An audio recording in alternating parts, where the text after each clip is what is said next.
وہ کھوسا صاحب یہ کہتے ہیں کہ جو قطری ہے اس کا جو خط ہے قطری کا، اس کے ذریعے، اور قطری نے خود بھی بہت سارے معاملات جو ہیں وہ گول کرنے کی کوشش کی.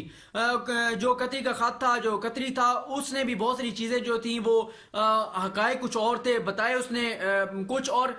خود بھی قطری کو بہت ساری چیزوں کا نہیں پتا تھا. وہ کہتا ہے کہ میں نے فلاں سے سنا، میں نے فلاں سے سنا. پھر کھوسا صاحب یہ بھی لکھتے ہیں کہ جب دوسرا خط قطری کا آیا اس میں بھی تفصیلات نہیں تھیں، اس میں بھی جو ہے وہ ہیر سے تھی. پھر کھوسا صاحب کہتے ہیں کہ جو قطری کے موقف اور ان کے جو موقف بدلتے ہوئے شریف خاندان کے تھے، وہ اس سے ان کی ساکھ جو ہے وہ بری طرح تباہ ہو کے رہ گئی، وہ متاثر ہو کے رہ گئی. اور کھوسا صاحب نے پھر دوبارہ بھی ایک جگہ پہ لکھا کہ ان کو اندازہ نہیں تھا کہ یہ کتنا ہمارے لیے تباہ کن ہوگا.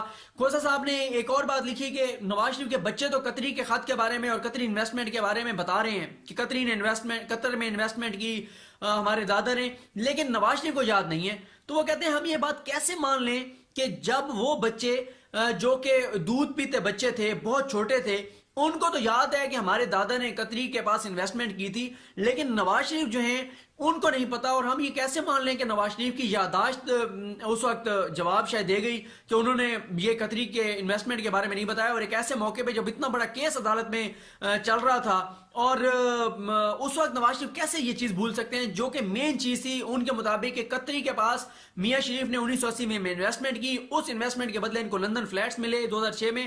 وہ کہتے ہیں یہ بات جو ہے وہ ہمارے لیے ماننا جو ہے وہ ممکن نہیں ہے. کھوسا صاحب نے یہ بھی بڑی اہم بات لکھی کہ ریکارڈ جو میں نے دیکھا اس کیس میں پاناما میں، تو مجھے اندازہ ہوا کہ نواز شریف اور ان کے بچوں کے لیے سچائی اور ایمانداری کی کوئی اہمیت نہیں ہے. انہوں نے مکمل طور پہ سچ نہ عدالت کے سامنے بولا، نہ قوم کے ساتھ بولا، نہ پارلیمنٹ میں بولا.